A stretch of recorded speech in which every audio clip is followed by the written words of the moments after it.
All right, I would say whenever you're ready. Good evening, everybody. We're going to call this meeting to order. Roll call Mrs. Petropoulos, absent. Mrs. Lebudzik, here. Mrs. Grove. Here. Mrs. Lamel, absent. Mr. Medina. Here. Mrs. Birkin. Here. And Mrs. Schroeder, absent. Pledge to the flag, please.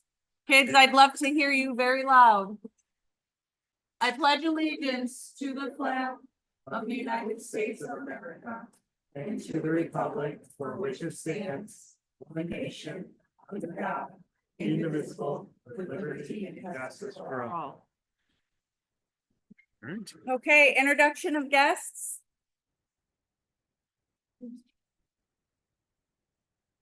Good evening, everyone.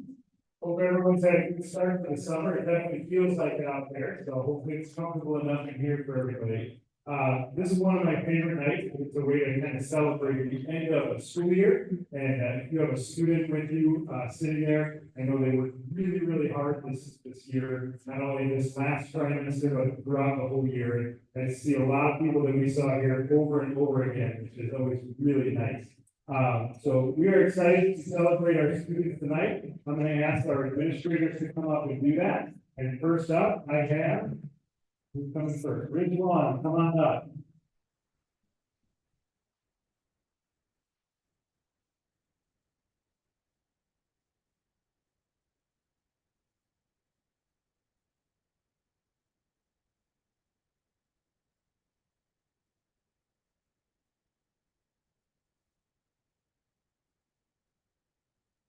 Everyone, thank you for coming out today, spending a couple moments with us to celebrate the end of the year. For Ridge Lawn, Mrs. Catherine and myself are very proud to announce our students for straight A honors for the third trimester. All of them being fifth graders. Congratulations to Ms. Nadia Awad.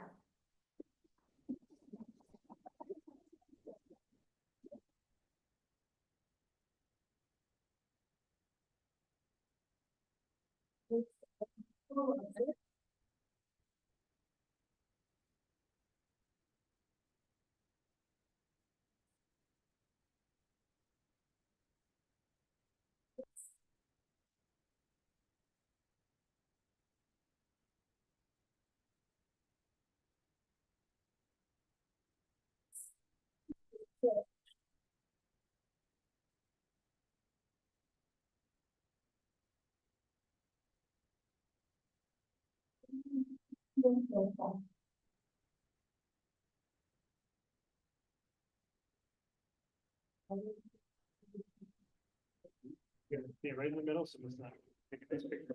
Right about there, right?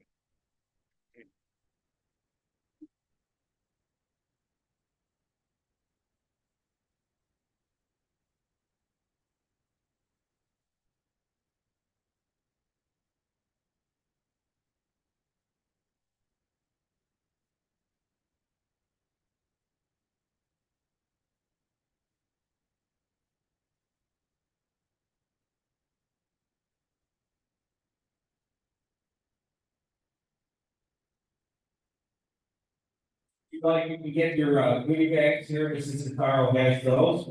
Again, congratulations to all the students and families that are here, great ending to the school year. We're gonna start with our eighth grade group. First up, Olivia Dominiak.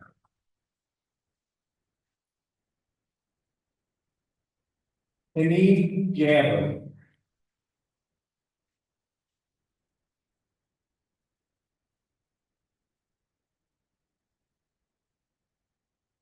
Fatma Kassim.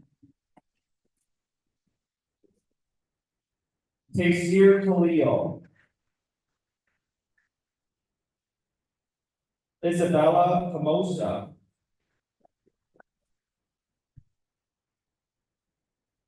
And Adam Lenashowski.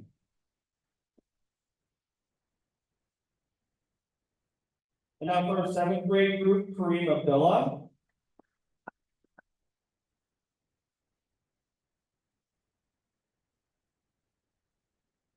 Ramsey Ahmed.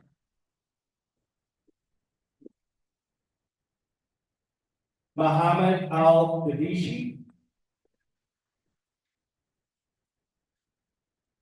Lean Awad.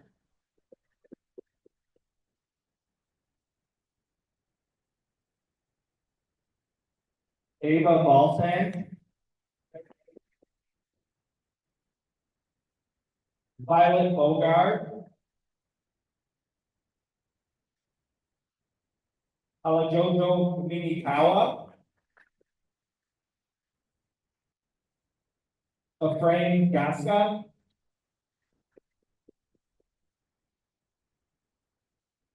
Deidra Katap.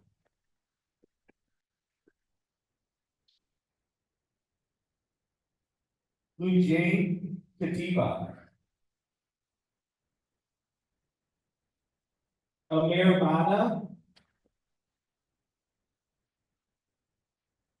Ariel Needs. Adrian Urquizo. Our next seventh grade, Tamalaya Zubi. And we'll continue on here with our sixth grade group. First up, Sawyer Brush.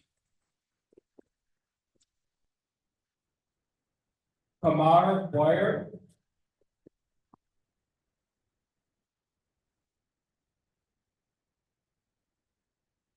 Emma Nazares.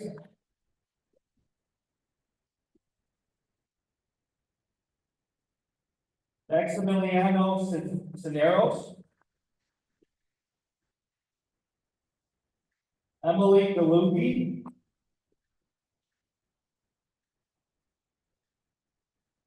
Jasmine Garcia Nelson.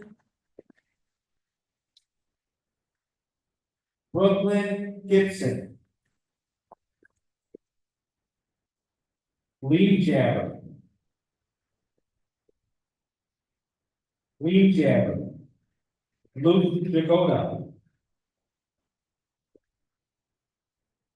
There are two Lee Jabbers, yeah.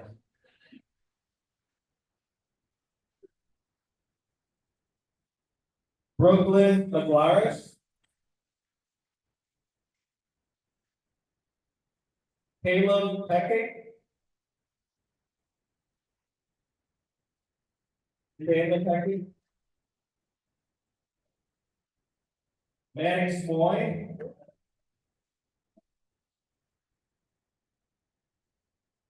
Elena Potter.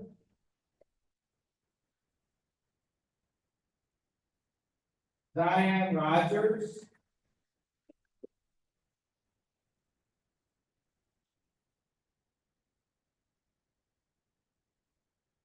Georgia Steer.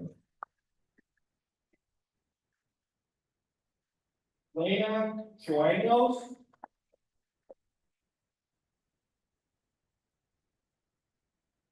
Bianchi Torres Palaco.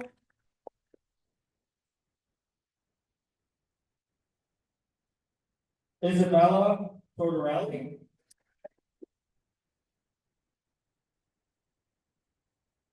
Tucker Chapani. Miriam Tarani.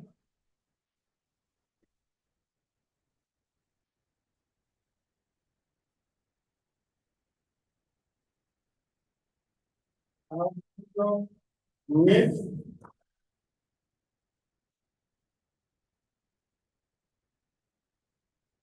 Ava Westcott. Matthew Wire.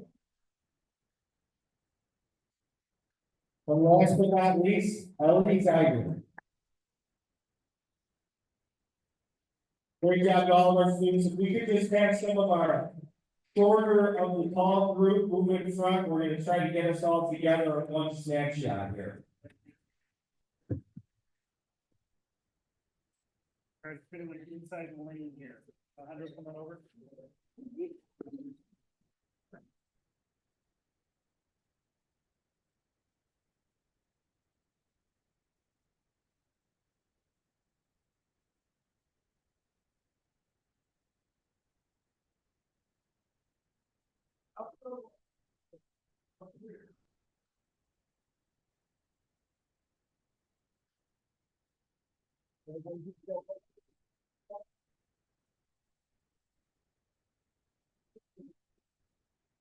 All right, recap, make sure to grab your tree. Rich Central. Adam just wanted you to know that. Oh, yeah. I was gonna get up for like-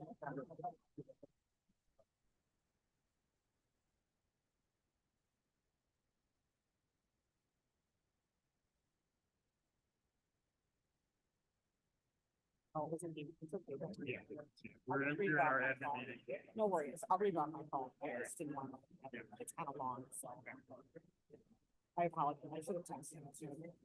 We will start with fifth graders, Liz Genevieve Medina. Patrick Sims. Alex Acosta. Edie Guerrero. Brianna Robinson. Amelia Zagala. Jacob Villarama. Lisa Trios. Martina Russell.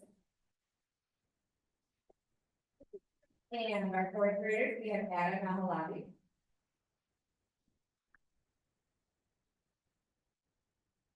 Olivia Gallison. Isabel McDaniel Puckett.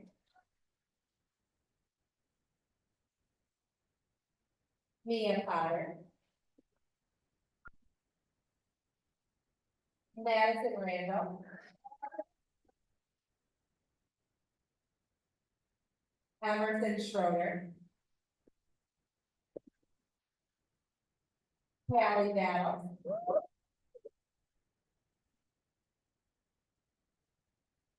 Carly Pogwitty. Cooper Henneke.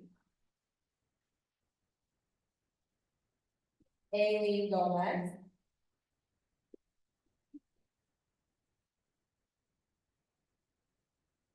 Skylar Jiggets. Melanie Villa.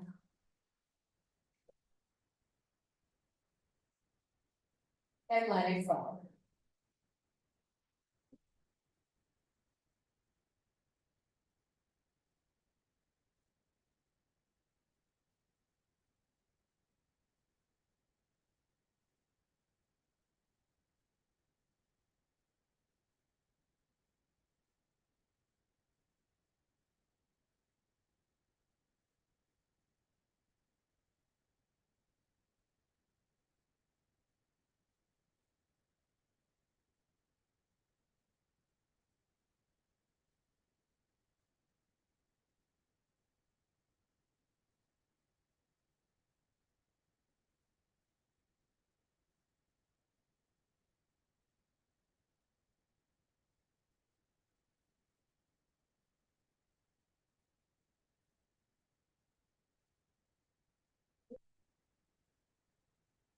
Our last students that we would like to recognize are two students from each of the buildings.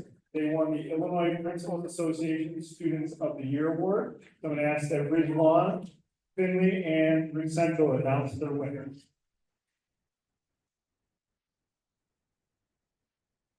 We would like to recognize two of our students who just saw them a couple minutes before. Welcome back up, Selma Abdul-Rasik and Gautam Joytier in the Ridge Chapel. And from Finley, Olivia Dominiak and Hamid Jabber. And for Ridge Central, Amelia Zagana and Alexander Hunt.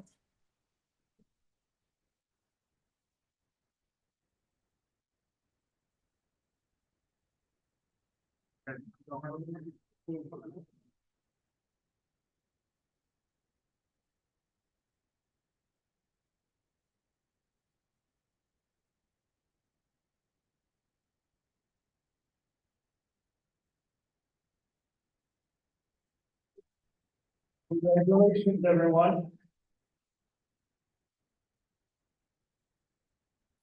And before I get that later on for the summer, I do want to recognize two of our administrators. Dr. Katie King, who is taking on another role in a district right next door to us. So we want to wish her the best of luck. We give her a round of applause.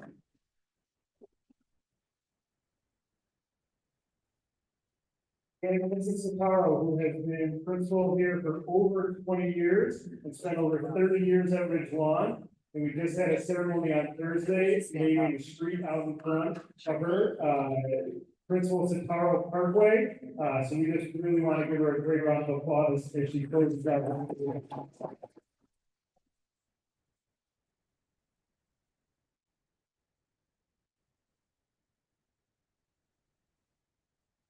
Thank you to everyone again for giving up one of your summer nights to come up here to celebrate your kids. Keep up the great work. Can't wait to hear what fun summers everyone has. If you want to stick around and learn all about curriculum and budgets, this is the place to be. If you want to go have fun, it's right out that way. Have a great summer, everyone.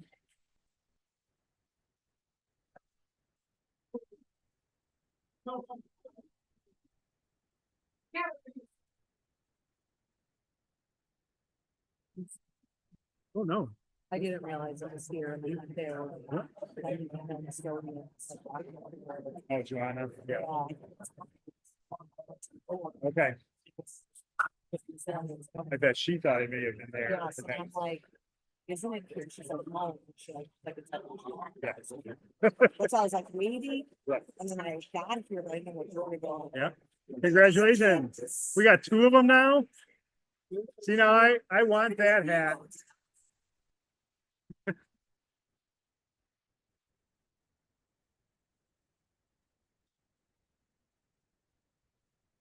Thanks for filming. Yep.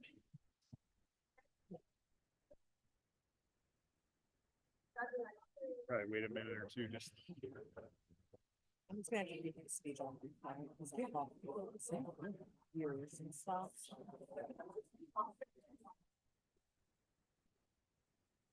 You know, there was a bridge dedicated for Buckland's Andrew. Oh, wow. And the baseball games, and you Yep. go up there, so it's fun. Yeah. Megan is focused and ready for her presentations. Sure is. Yeah. All right, I think we can probably, yeah, we got, yeah. Okay, guys, we're gonna move on to 3.0, the approval of the consent agenda. And before we do that, I just want to point out, there's a lot of stuff in there. One thing I did want to show though is the student handbook and discipline code. Not any major changes, but one of the things that we are looking at as a group, well, two different things. Number one is getting the AI policy, at least a link in there. The reason we didn't do it at this time is the state of Illinois is supposed to come out with their own. It is due by the legislature June 30th. So we want to look to see if we have to make any adjustments at that time.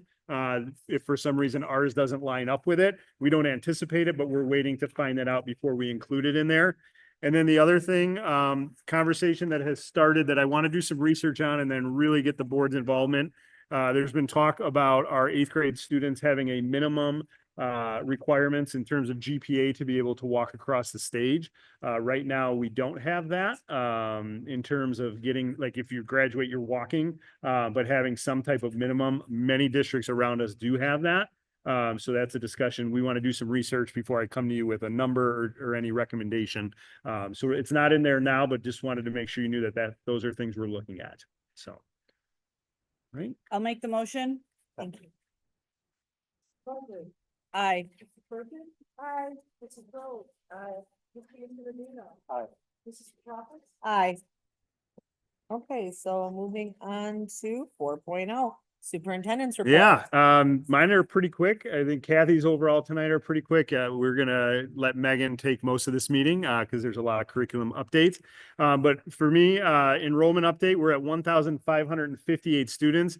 That's a decrease of 5 students from last month, which we usually see in May as people transfer out right at the end. But we are still up 46 students from last year, which was already up from the previous year. So we just keep going up and up. Vacant positions and possible staffing needs. very typical ones that we're still looking at, social work, speech. We did have, two this in the past week that we were not necessarily expecting. We had, junior high music, resignation as well as a sixth grade ELA. So those are two positions that we've already posted and, hopefully getting some applicants in already. Our complaint managers for 26-27, Kathy for however many years in a row continues to be that. And Jeff is very excited to be the male complaint manager for next year. We had a lot of candidates apply, but he is the one who stepped forward Tony, and sorry. yeah.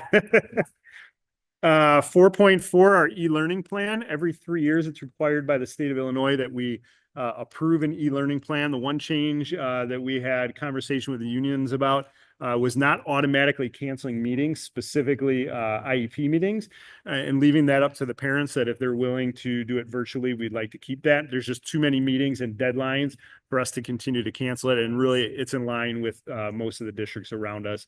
So we did have that conversation with the unions and they are on board as well. So we will have to have a hearing later in this meeting and then vote for approval after that hearing. And then that's good for 3 years. You'll see in your packet the community mailer that we put together. This will be our 3rd year sending this out. We really try to highlight our partnerships with the community and the good things that our students are doing. I did include a copy of that in your packet. I believe Lori was dropping off the check this week, and we're going to get that mailed out right away. So we're pretty excited. And this goes not only to our families, but to every resident in our community. So from people who've got it, they always say they appreciate it, especially the pictures of the kids and just seeing what it is. But I don't have like people calling me, thanking me, but it's just people who see me right after it's gone out that usually say thank you. 6 other? Yeah, so then we have our FOIAs that we received since the last meeting. We have the Chicago Ridge Educational Association received May 13th, answered on May 20th. We have Alex Weeks from Data Breach received May 27th, answered June 5th. And Santino Orsini, Data Breach USA, received June 9th, answered on June 11th. And as Lori and I were talking today, we just continue to see.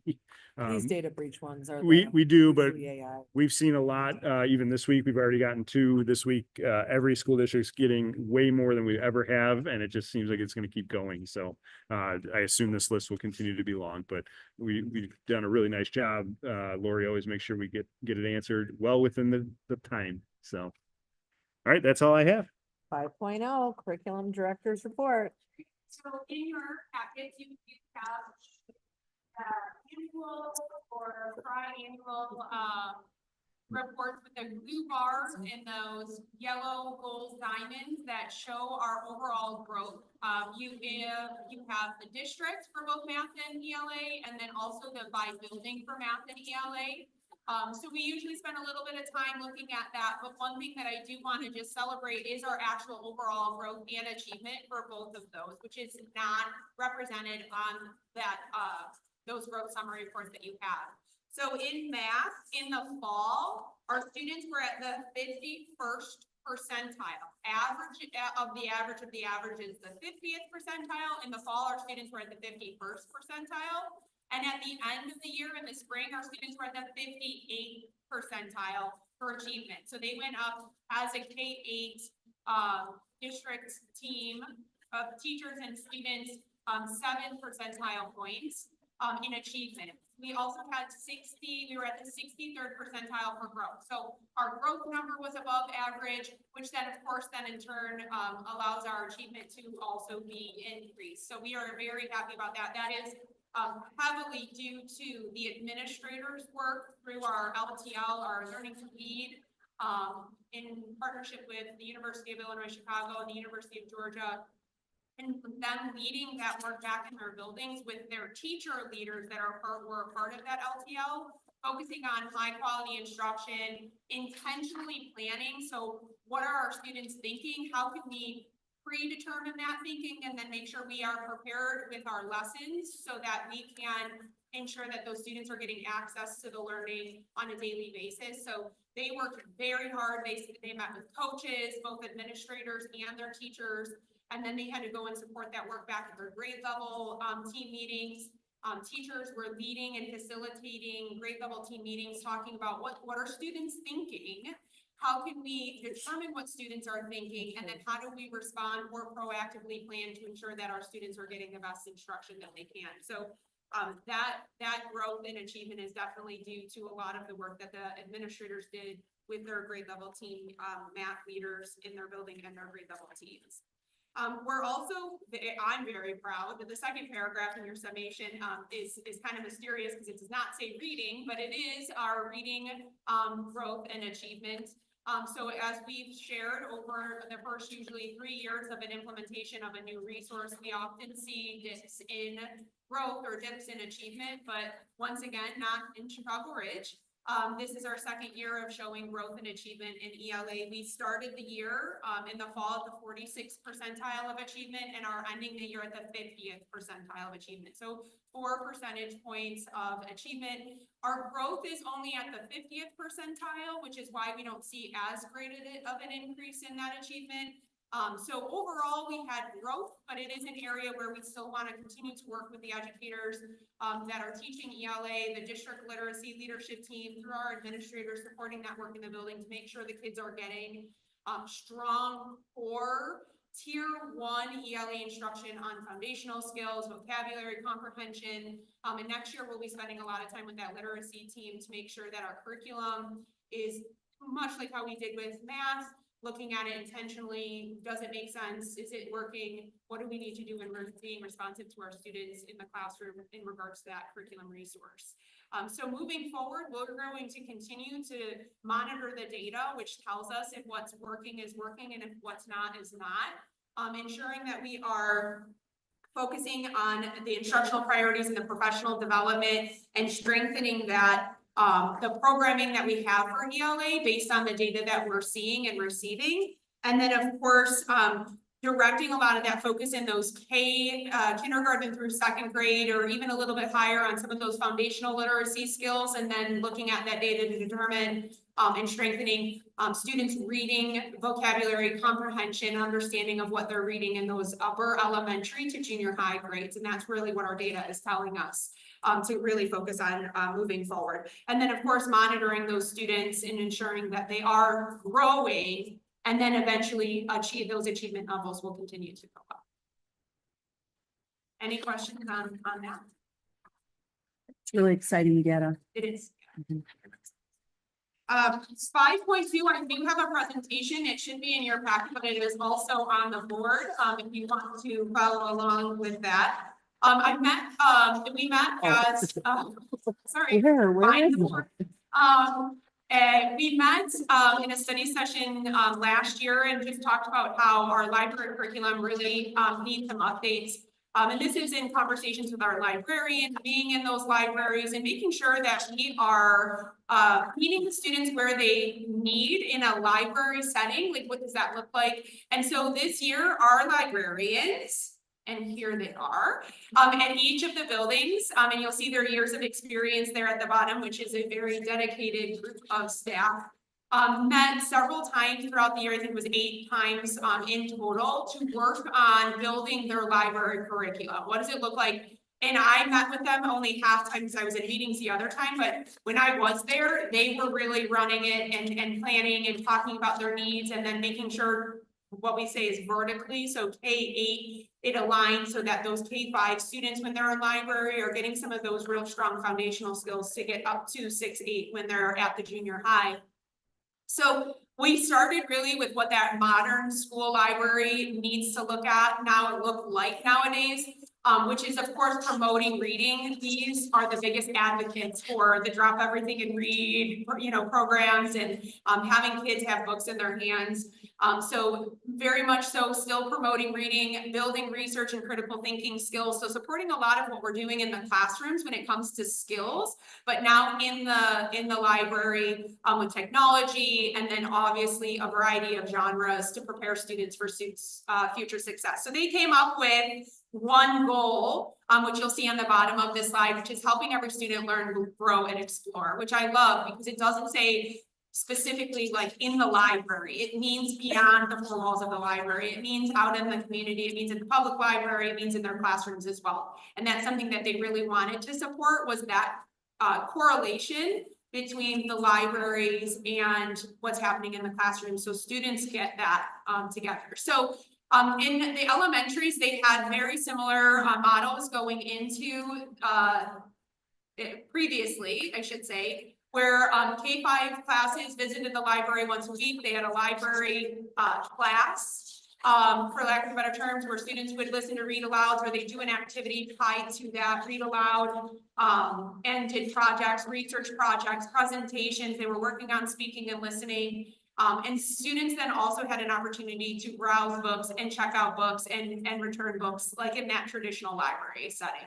So the new model is going to be what I would say very similar in structure, but they spend all of their time aligning what they want to do for read alouds and what they're going to do with each grade level, based on ELA standards, science standards, social studies units of study, and making sure that they then are building background knowledge for the students to go take to those content areas in their classrooms. So for example, it actually started this year, and we had two teachers, both at Ridge Lawn share, both a first grade teacher and a second grade teacher, that Teresa Kehoe in the library was reading books on plants to first graders, and then the science lesson at the same time just happened to be about plants. So Hillary and then Christine Conroy, who's a second grade teacher, a similar situation happened where the kids already were coming in with confidence about what that science lesson was, that social studies lesson was, because Teresa was able to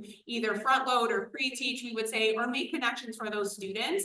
And what we know from that research is the more times you say the same things, no matter if they're listening or not, that neuron really builds that deeper depth of knowledge, and they're able to then apply it. So they want to continue that, and they spent time building out an actual curriculum map that outlines that, so that the teachers know that they're going to be doing those certain things in the classrooms. And then in the library as well, they picked books out already, they've planned projects. It was just so wonderful to hear them talking and getting excited about the things that they were doing. And then I was able to come in from a curriculum standpoint, knowing what K-5 teachers are doing, and give them little suggestions about what would be beneficial for the project or the outcome of that work. And they're making brochures, and they're doing, all of these great things that they've planned. They also plan on bringing in culture, holiday celebrations, and real world experiences. They really talked about bringing back the, Apple themed fall opportunity, and really bringing in author studies that align to some of those things, or working out and building opportunities for those things to be brought into the library through different texts that they can read and kids are getting exposure to, which is great because a lot of our social studies, Illinois state mandates require us to ensure that we're teaching all of those things. So this gives us one additional way to make sure that those things are being covered. And then, of course, integrating technology choice in books of all genre, and very important for the students. I hope that they would say it as much as the librarians would say it, is that continued book checkout. They are so thankful to have the librarian clerks or aides there, because now those librarians are able to go up to that student, learn a little bit about that student's interest, and then direct them into the direction of where a certain topic of text, content, text, or type of book are, into having a little bit more time to do that during their book checkout time. So they're very excited. There's somebody who's not presentation. So the impact on students and teachers was something they really wanted to focus on. The students will experience the regular book out checkout time, so the times are not changing, the frequency is not changing, the structure itself will stay the same. They'll focus on learning units, and then an introduction of a variety of texts, and then the students will benefit from, like I had said, that cross-curricular connection to build stronger background and knowledge. And then engaging project-based and promoting that critical thinking for long-term planning within projects that they're creating. And then, like I said, there is a benefit to the teachers with this new curriculum development that the librarians have done, is that they're reinforcing those skills and topics that the students will be learning in ELA, science, social studies, and that cross-curricular opportunity will build background knowledge for those students to be moving forward.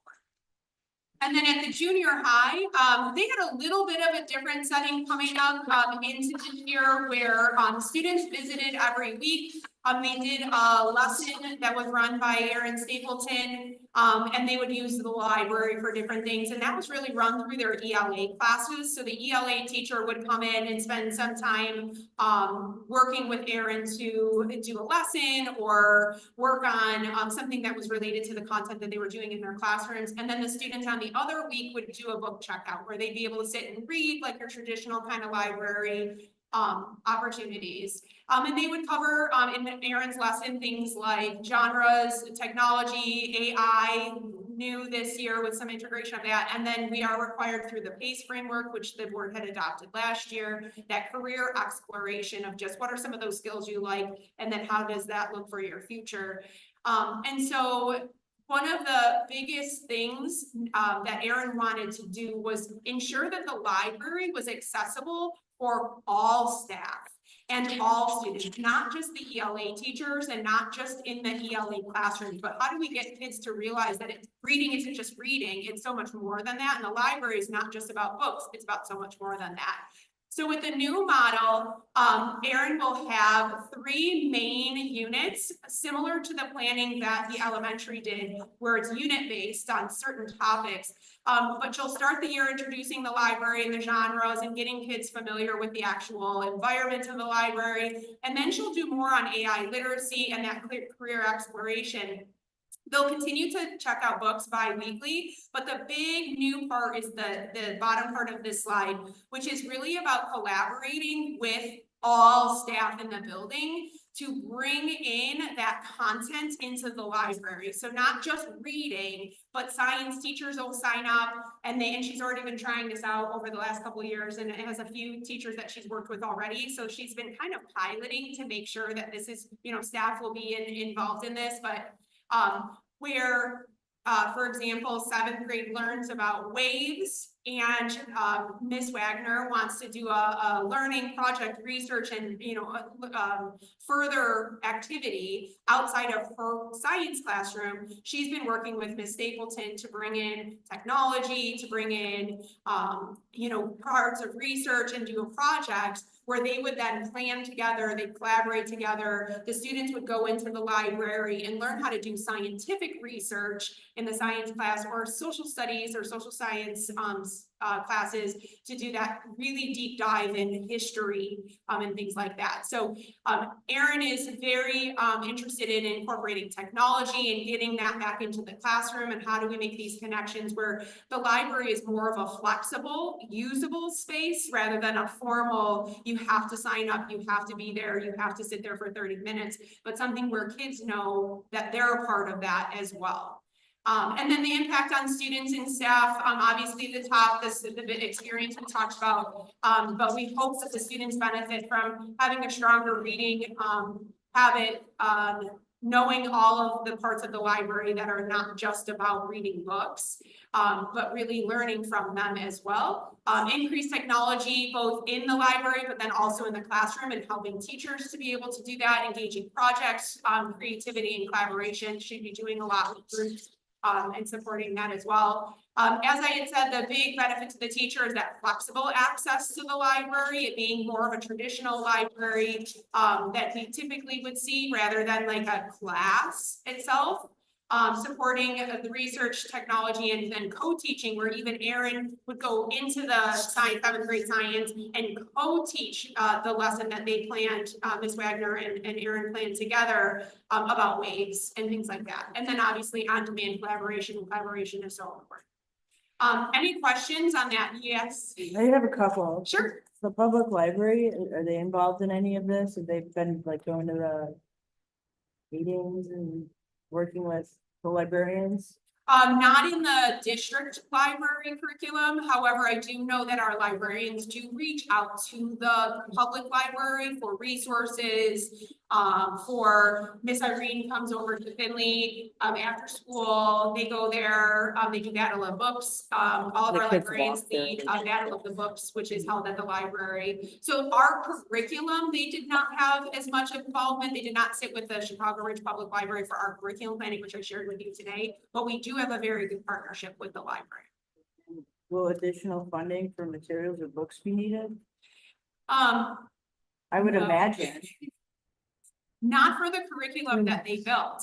Honestly, Teresa and Beth, who are the elementary librarians, they planned this and they had books. They were talking about books that they already had planned and tried and done. I mean, our libraries are very well stocked, and we're very lucky that we have the ability to provide them with funding on an annual basis where they can keep up with what's popular. And they know what's popular. These librarians know the books that everybody's reaching for. One of the things though that I have been working closely with Erin Stapleton at the junior high is, and I was sharing this with Adam and Kathy, the average copyright of the books checked out at Finley this year was the year 2005. So Good year. what that It was means, an excellent, good year. that means is the books at the junior high, are rather old and outdated. That could also be that the students like those older Is that books. Twilight? Is that Twilight year? Yes, right, exactly. But I have been working with Erin. She's applied for several grants this year that unfortunately we were 1 point away from getting a $5,000 grant from the Illinois State Library. So her and I are actively seeking grant opportunities to redo the nonfiction section of the Finley Library. So biographies that are extremely outdated, scientific text that is probably wrong now because science is, Pluto's still a planet. there I was don't- no planet. I'm not over that Pluto thing. Messed up. So, and Erin has this, she has a whole document, spreadsheet of the text that's outdated that she would need to replace and new and upcoming artists that the kids love or soccer players that they want to learn about. It's minimal what she's been able to put in there as she weeds it out. I think it'd just be beneficial if, you know, more current than, I mean, I don't think any of these kids were even alive in 2005 yet. That's right, yeah. So, it is something that we are working on. It'll be a slow process to weed out some of that older, library section. Does Finley get the same annual budget as the elementary schools? I don't wanna say yes or no, cause I'm not that side of things, so I Okay. can get back to you on. That's fine.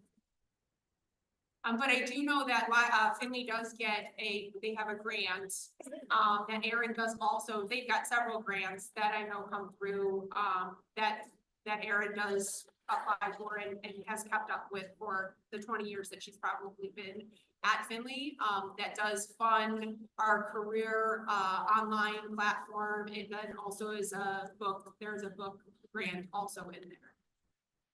And I would imagine that all three schools do have similar budgets. I don't have that right in front of me, but they're going to be comparable. I just have a couple. Couple questions? Yeah, yeah. Okay, so I love what you were saying about, I mean, frame-based learning says that interweaving, or how they call it interleaving, is fantastic for kids, even if they're not getting it. If you hear it once, it's like, oh, somewhere in the canons of my mind when they talk about it in plants in class. So I think that's wonderful. I think all the changes are great.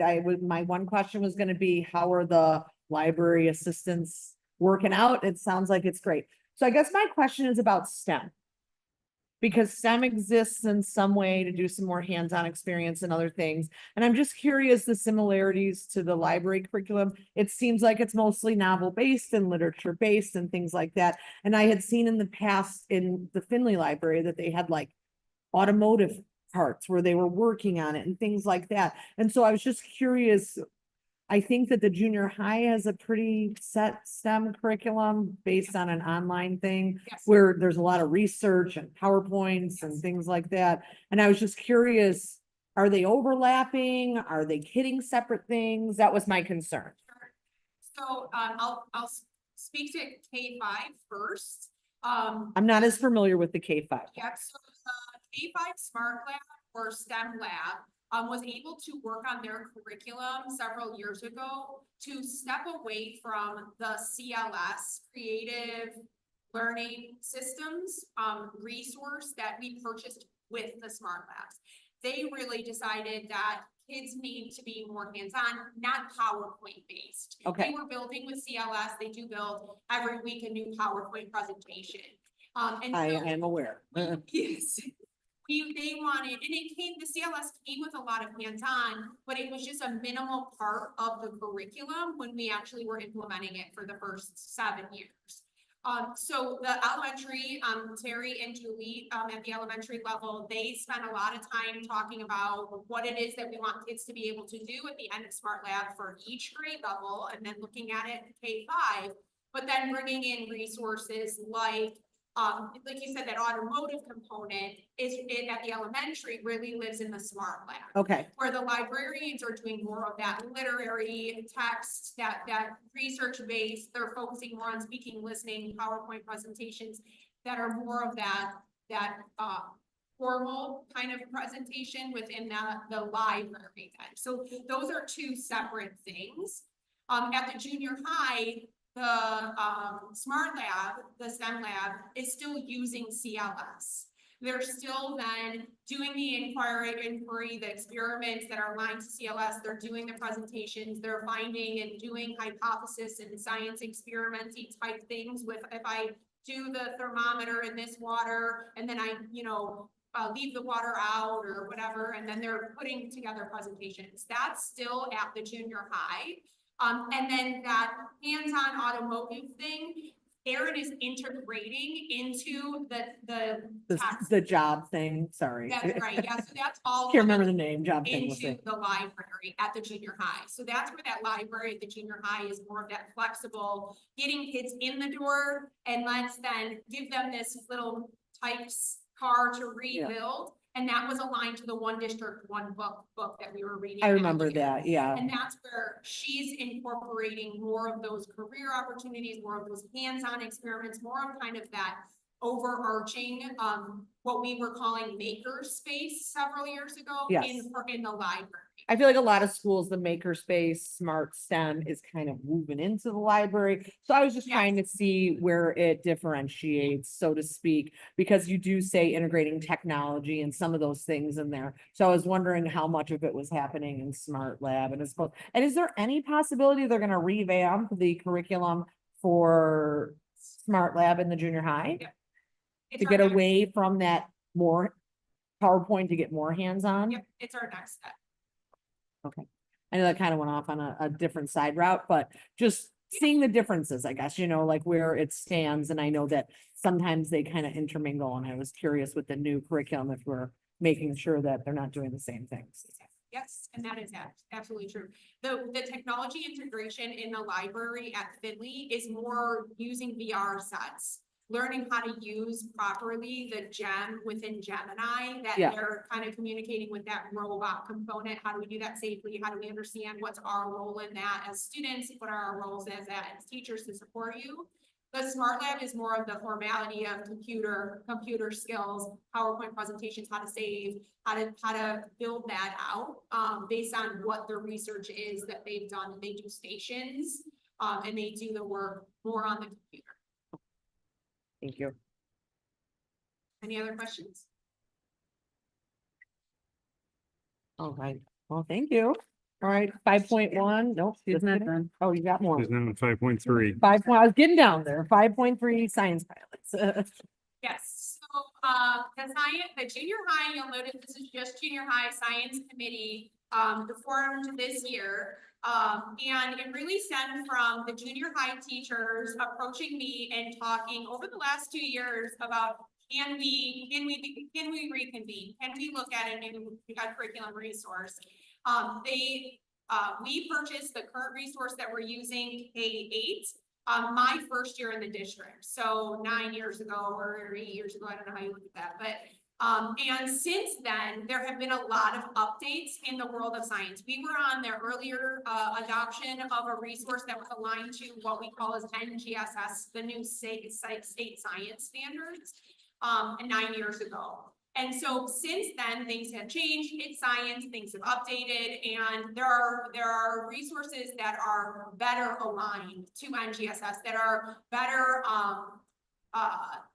meeting the state requirements. And so We noticed that the resource that we have now is very content heavy and doesn't give students enough opportunities to inquire independently or analyze things or think critically. It was very much becoming a traditional text where kids read about science and then they had to memorize some things. And that's really not what those science standards are about. It's more about hands-on. It's more about understanding why things are happening and then asking a lot of questions.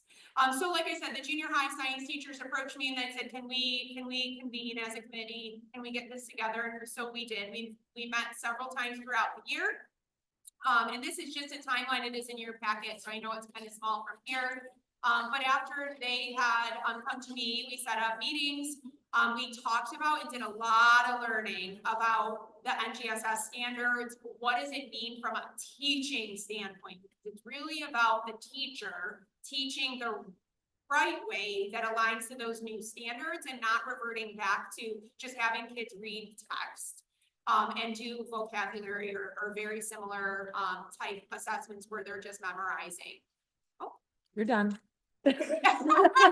Time's up.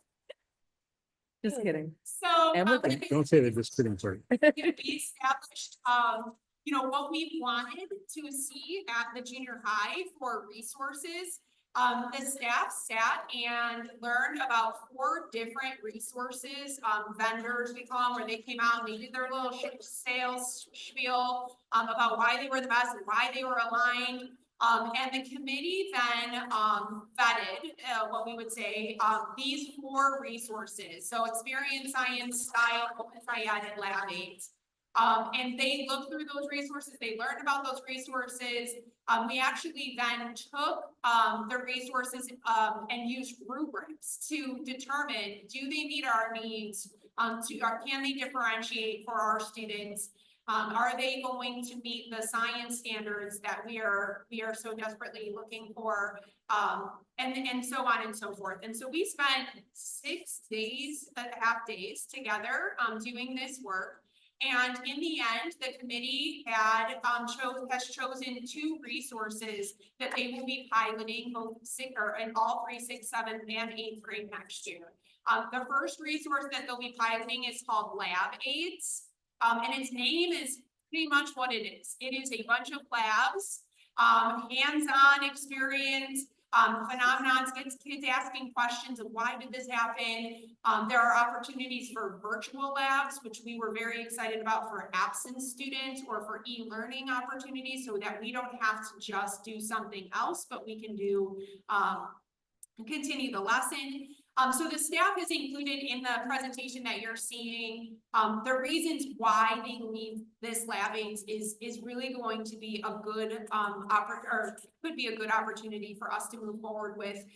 They loved that it had, and this is something the committee had asked for, both print and digital access. There were some of the resources that just had digital. And the committee really wants to pull away from having kids on Chromebooks during science more as frequently as they are. Okay. And so these have nice workbooks, interactive type workbooks where the text is included in the actual graphic organizers and lab studies and things like that. It also supports our all of our students. It translates into 42 languages, the digital aspect, both Arabic, Spanish, or all Spanish, Polish, and even some of those languages that are newer to us that are just a small group of students. The staff check them out and they're like, this is great. Most of the time we can only get 1 or 2 languages translated, oftentimes just Spanish. And so this really was a great component of this one. The other one is Experience. Experience is by a company that is what we say is typical, like Basil. So it has a lot of resources. There's a lot of stuff. It follows a very strict routine of the 5 E's of, you know, making sure that the students are following that every single day, which at first the staff was like, oh, we need to kind of spice things up a little bit. But when it came down to it, they also had a very long list of things that they felt that were really beneficial to the students in Chicago Ridge and also themselves as educators. print and digital resources being one. They also have what are called guided notes. So the students then aren't writing all of the notes. It kind of gives them almost little areas where they would fill in to kind of guide them through those components, which is also a great differentiation in instructional practices. And then lots of good writing opportunities, which is what the teachers were looking for as well. So next year, we will be planning and continue to meet as a committee to plan out the curriculum. They will get professional development on both of the resources. They will do one unit in each of those piloted resources next year in all 3 of those grade levels. They'll implement, and now, which is really great, each of the resources have embedded coaching to ensure the success of that implementation. So the staff are really making a decision in March or April of next year when they make that recommendation to the board on a really well-planned, well-thought-out implementation of the resources. And then we do have rubrics that we will be using to make sure that they are aligned to the NGSS standards, aligned to the state mandates, and meeting those needs. Any questions on that? Would be like a try before you buy kind of thing. It is a drive before you buy. Yep. So it sounds like prior to this change, we have not done labs. There are some that they do. 8th grade does roller coasters, 7th grade does the dissection of the frogs. But those are really what the teachers have planned and brought in, not necessarily what our current resource, which is called TCI, has planned.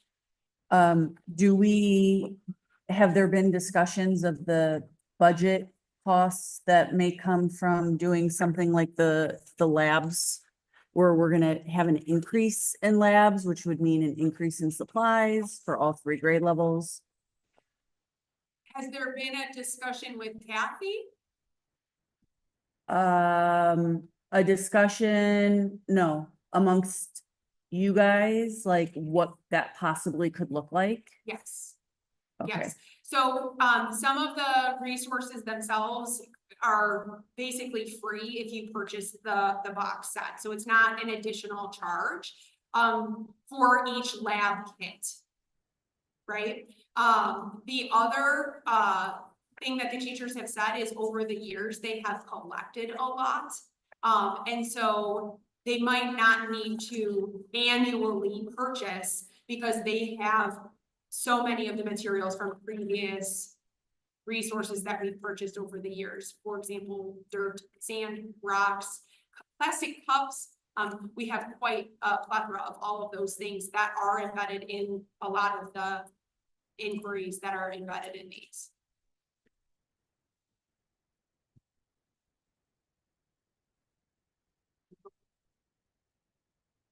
Thank you very much. No questions. Okay, sorry. 5.4. Summer programs. Today was the kickoff of our summer programs. We do have 4 technically programs going on at the same time. We have the summer exploration program, which had 99 of our 100 students in attendance. So 99% attendance today, which we are very happy about. It was a scorcher. Yes, it was very hot and humid. By class 2, the students were almost like in slow motion as they were moving. I do have pictures of all of the different, not all of them, I should say, some of them, and what their experiences were. We have basketball. Oh, my son Joseph is the tiny one amongst the 10 feet tall 8th grade girls. He told you about how his day was because that basketball group, He they said- were within the first hour. He said they're a bunch of sweats. they're hustling. And yes, they were very competitive though. So this was them. You'll see the 8th grade girls behind, very excited about what was happening here. They were playing a game called Knockout. And Ellie, who is on the left with the basketball, was competing against Joseph and knocked him out at this exact moment. So, so we had a really great attendance. Another program that we have is Leader in Me, not nearly as well attended nor interest. I reached out to every student that was recommended from every teacher. I did not even limit them to how many they needed to put in. Some teachers put in 7, 8, 9 kids.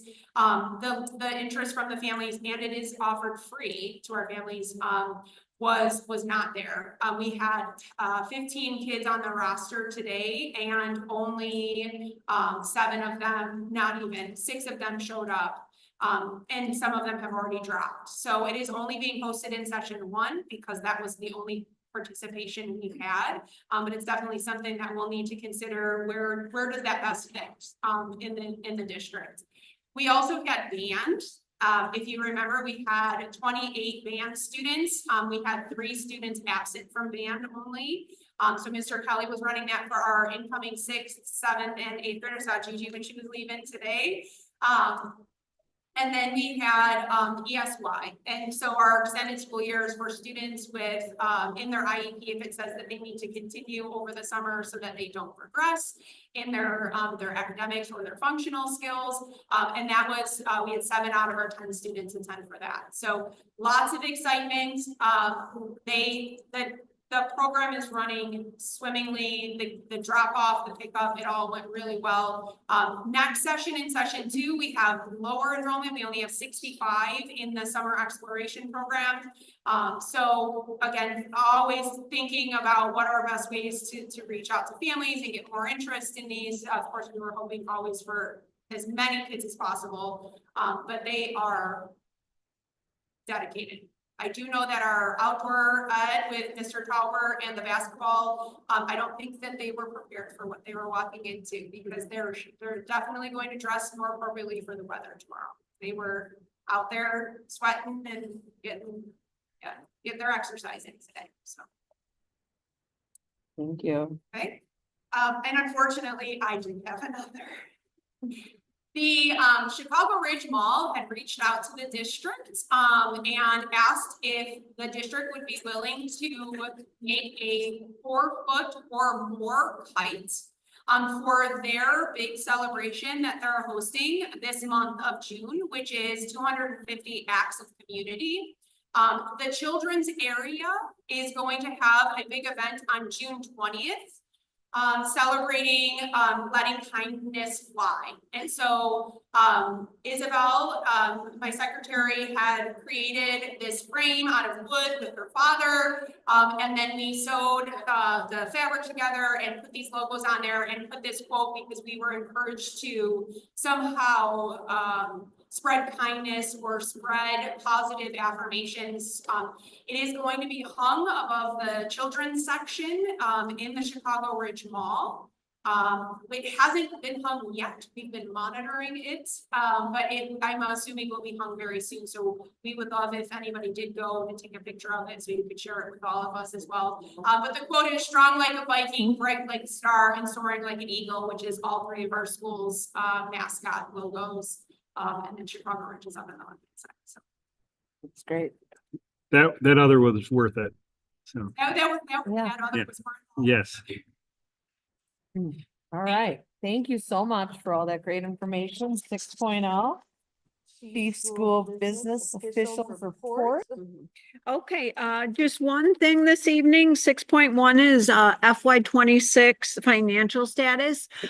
We did not see a need to amend the budget this year.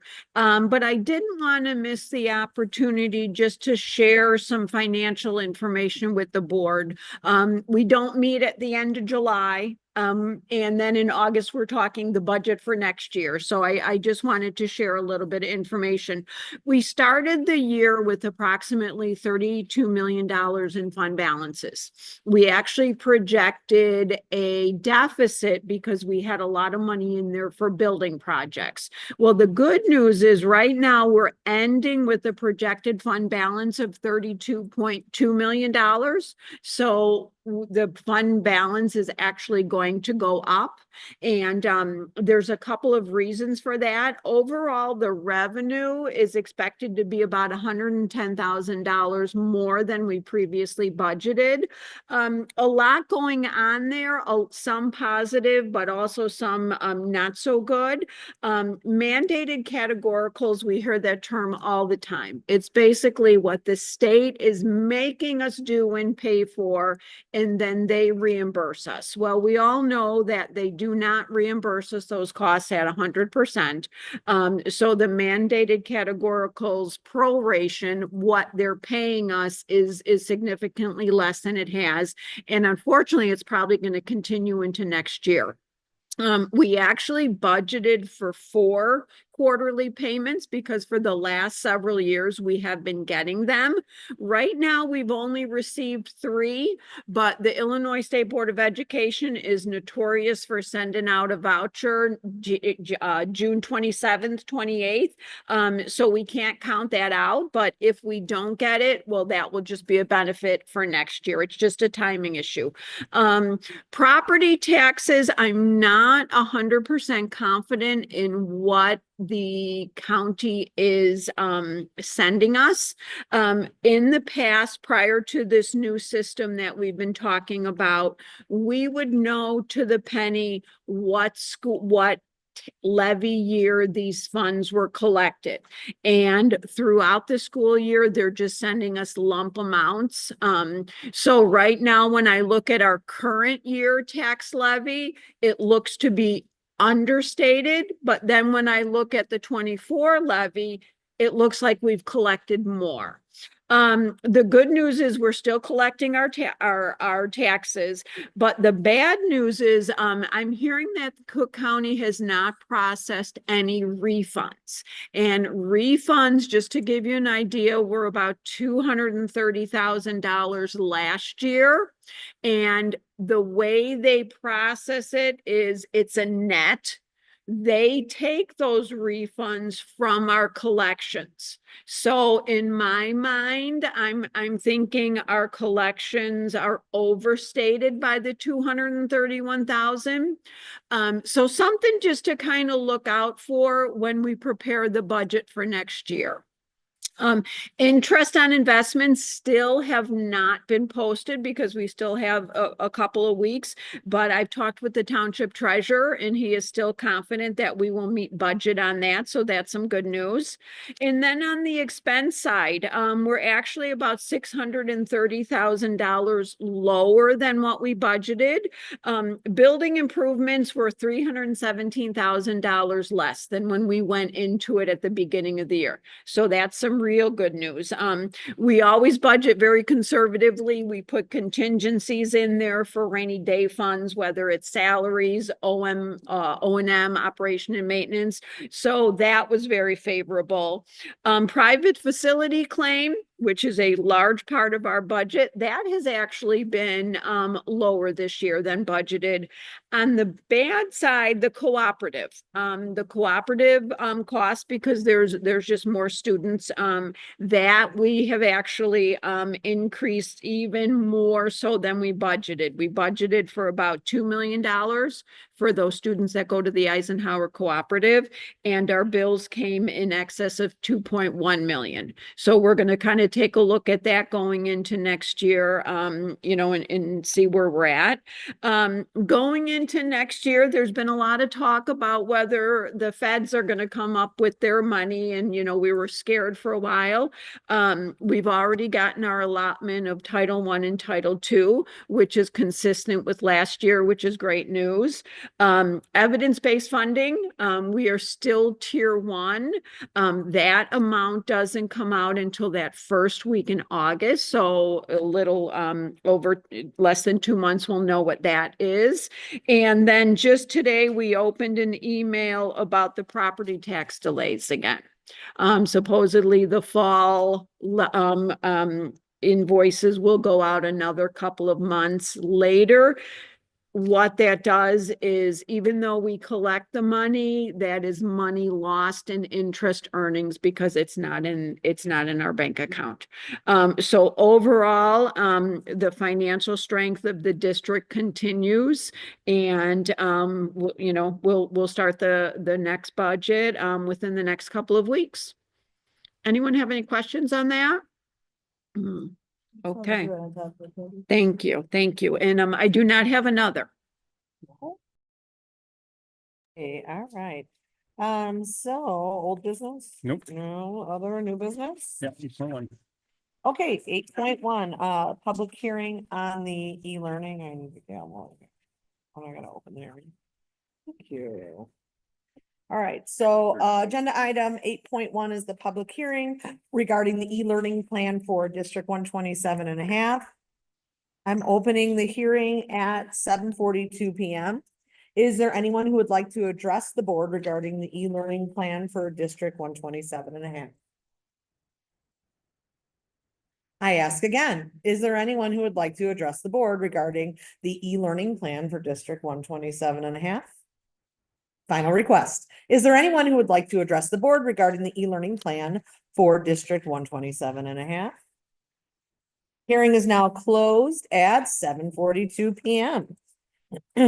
8.2, potential board action to approve the district's e-learning plan. Thank you.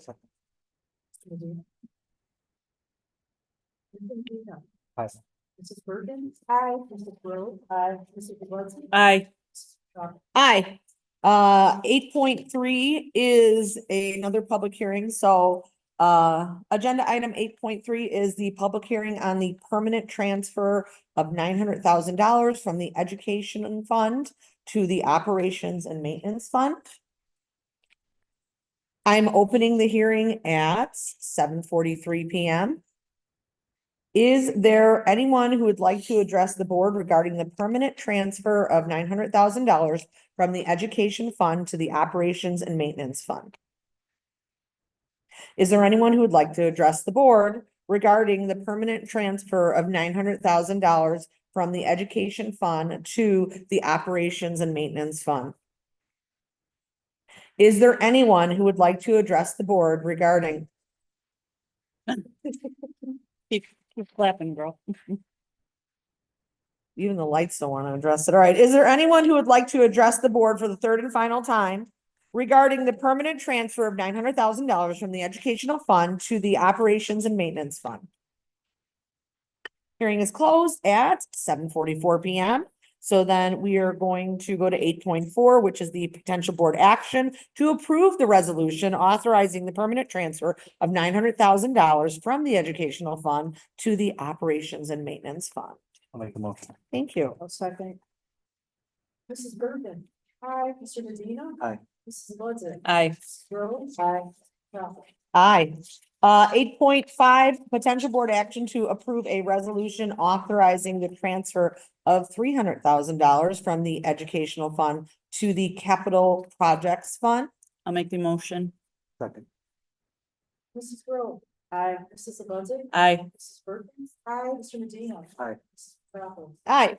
8.6, potential board action to approve job descriptions. Yeah, so these were the ones we shared last month, and I believe Mrs. Grove was the one who made the suggestion about putting something in there like we actually like children.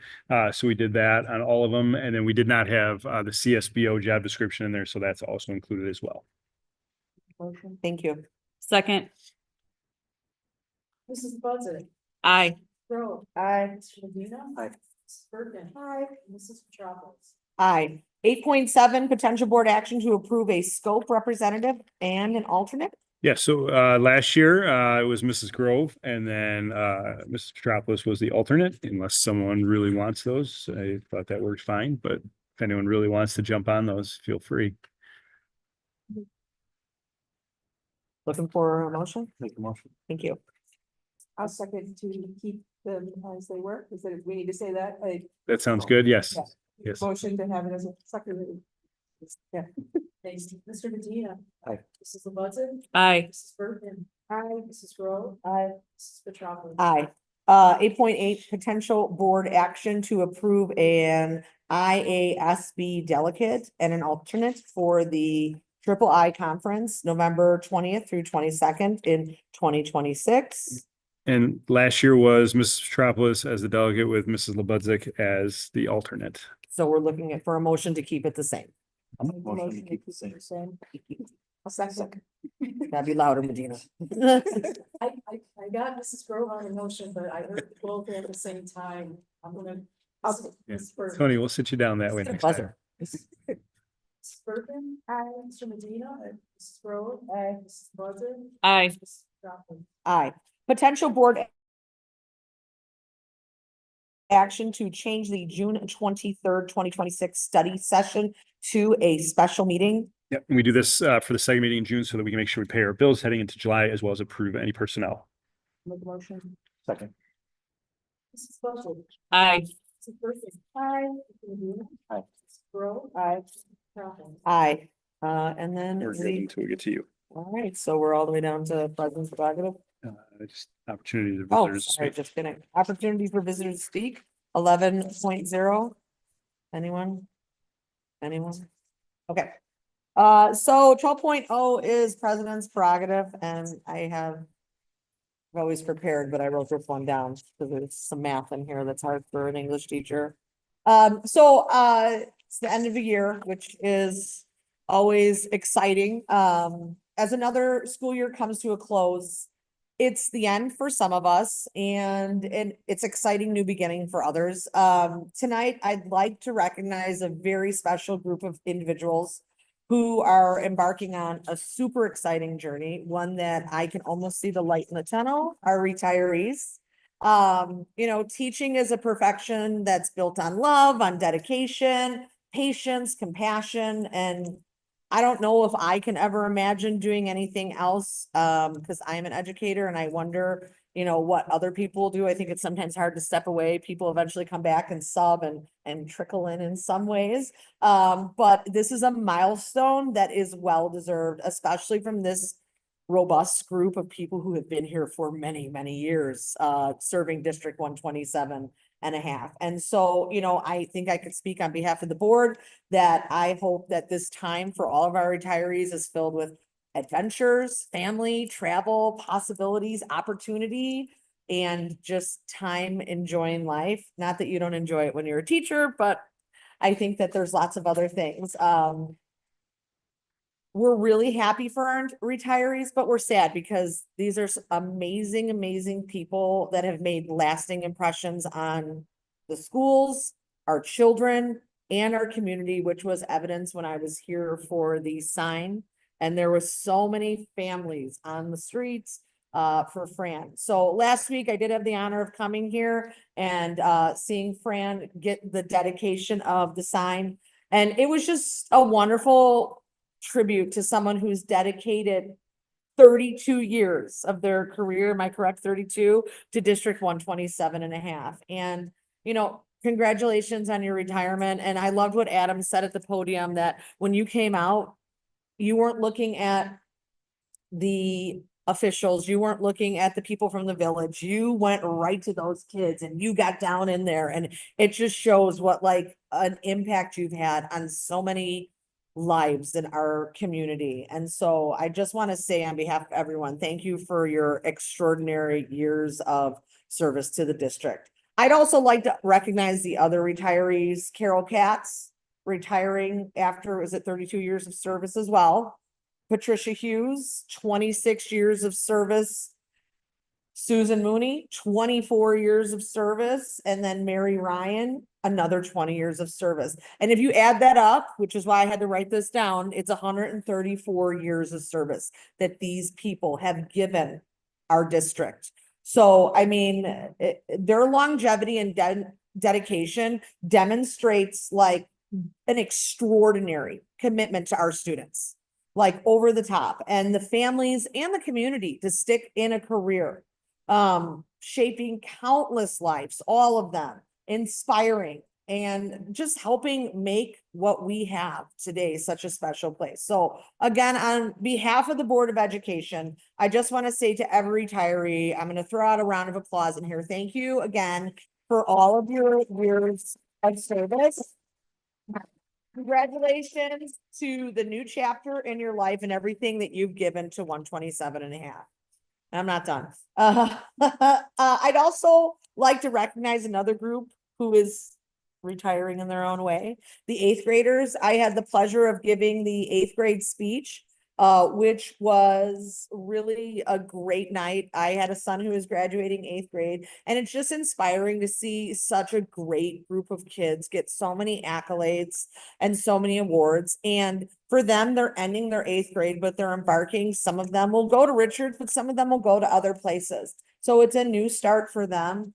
My phone timed out. And so it's a milestone for them and I good luck to all of our eighth graders advancing on to high school. I was really honored to address, everything that they have accomplished and, you know, it wouldn't be possible without the incredible teachers we have. I would say that the eighth grade crew really got them ready for high school, but it wouldn't happen if there wasn't those building stones that came up all the way. And that is from the ground up. So I think that, you know, the sixth grade, the seventh grade team, they all help them grow socially, emotionally. We know junior high is that gooey time in kids' lives, right? So I feel like the whole team and even the elementary school, you know, we all see them grow and evolve.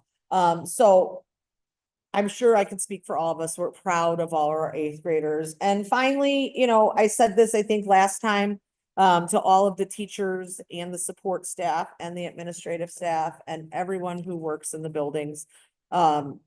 Some of you will still be here in the summer, but enjoy your time. I think that everyone deserves time with their family. A happy summer. I hope the summer is longer than everyone expects it. I hope you can make wonderful memories. And Megan kind of stole my last part, but I love it anyway. I got to come out and talk to my kids about it, and it was exciting to see so many kids come out to the summer programs. And I just think what a great opportunity. And I didn't know the numbers until you said it, but to hear 99 out of 100 had this adventure today, had these great things to do, which a lot of them might have been sitting home on devices, you know, or had nothing to do, and they're in our community and they're doing something. And I just feel like I am so thankful that we had the staff members who were willing to teach in the summer to come back and support it, but also the administrators whose vision made this initiative happen. I think that these are great opportunities for all students. So as we close this school year and get into the summer, we're moving towards the next year, and I hope everyone enjoys a safe summer and a long one. So happy summer, everyone. That's it. All right. Thank you. Better clap for mine that I'm about to read. All right, so we're looking to adjourn to closed session for the purpose of the discussion of the appointment, employment, compensation, discipline, performance, or dismissal of specific employees of the public body or legal counsel for the public body, including hearing testimony and a complaint lodged against an employee of the public body or against legal counsel for the public body to determine its validity. However, a meeting to consider an increase in compensation of a specific employee of a public body that is subject to the Local Government Wage Increase Transparency Act may not be closed and shall be open to the public and posted and held in accordance with this act as defined in the Open Meetings Act, Section 2C1. Discussion of collective negotiating matters between the public body and its employees or their representatives, or deliberations concerning salary schedules for one or more classes of employees as described in Section 2C2. The purchase or lease of real property for the use of the public body, including meetings held for the purpose of discussing whether a particular parcel should be acquired as defined in Section 2C5, the discussion of pending or probable and imminent litigation against, affecting, or on behalf of the district as defined in Section 2C11, and the discussion of minutes of prior meetings lawfully closed under the Open Meetings Act as defined in Section 2C21 for the purpose of review, approval, and release of such minutes. We will not be discussing any security measures or student discipline during this closed session. I'll make the motion. Thank you. Stacy. Stacy. Aye. Mrs. Rowe? Aye. Jimmy Dino? Aye. Mrs. Bergen? Aye. Mrs. Petropoulos? Aye.